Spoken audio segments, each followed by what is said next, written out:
நம்ம இப்போ கறிவேப்பிலை தொக்கு செய்ய போகிறோம்.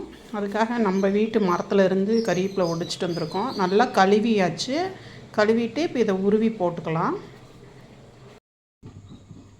நாங்கள் இப்போ வந்து கருவேப்பிலையை வந்து நம்ம கழுவிட்டு உருவி வச்சுருக்குறோம். நல்லா இப்படி உலர்த்தி வச்சுருக்குறோம். இப்போ இந்த கறிவேப்பிலையை நம்ம தொக்கு செய்ய போகிறோம். இதுக்கு என்ன செய்யணும் அப்படின்னா, கடுகு வந்து நம்ம ஒரு ஸ்பூன் அளவுக்கு போட்டுக்கலாம். கொத்தமல்லி ஒரு ஸ்பூனு, வெந்தயம் ஒரு ஸ்பூன் போட்டுக்கலாம். இதை நல்லா வறுத்துக்கலாம்.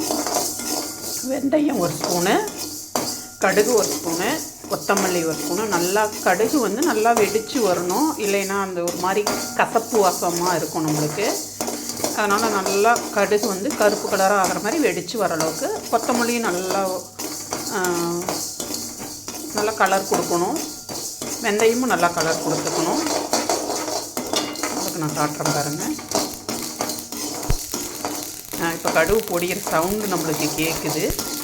நல்லா இப்படி பொடியணும்.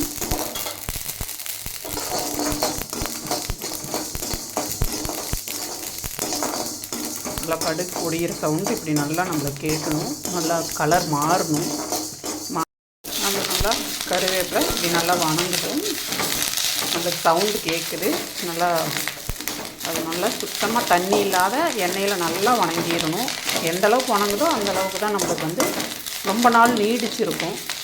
நம்ம ரொம்ப கலர் மாறக்கூடாது. ஒரு கரெக்டான கலர் அளவுக்கு நம்மளுக்கே தெரியும். பொடிஞ்சிருச்சு அப்படின்னு சொன்ன உடனே நம்ம இறக்கிடலாம். தொக்குக்கு எண்ணெய் காஞ்சிருச்சு.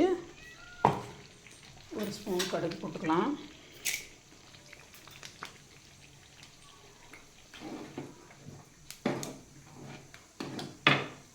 கடுகு பொடியும் போது கொஞ்சம் பெருங்காயம் போட்டுக்கலாம்.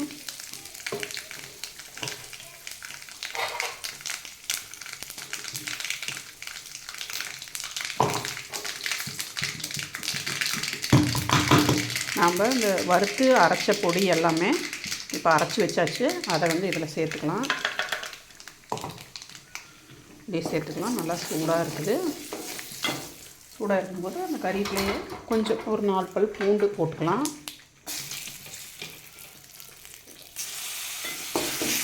வரமிளகாயும் புளியும் கொஞ்சம் அப்படியே லைட்டாக மிக்சியில் அடித்து வச்சுருக்கேன். அது கொஞ்சம் போட்டுக்கலாம். இப்போ கறிவேப்பிலை இதுலேயே போட்டுக்கலாம். நம்ம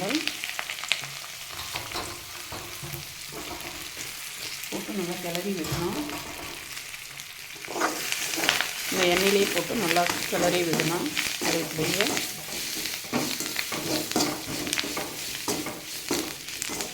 நல்லா வாசம் வருது. பெருங்காய வாசம் நல்லா வருது. இப்போ நம்ம இதுலேயே அந்த புளியை வந்து நம்ம ஒரு எலுமிச்சம்பழம் அளவு சொன்னால் நம்ம மற்றவங்களுக்கு எவ்வளோ தேவைப்படுதோ அந்த அளவுக்கு அந்த புளியை எடுத்து இதில் ஊற்றிக்கலாம். எவ்வளோ தேவைப்படுதோ அந்த அளவுக்கு நம்ம புளி சேர்த்திக்கலாம். புளி அதிகமாக பிடிக்கிறவங்க அதிகமாக சேர்த்திக்கலாம், கம்மியாக பிடிக்கிறவங்க கம்மியாக சேர்த்திக்கலாம். உப்பு போட்டுக்கலாம்.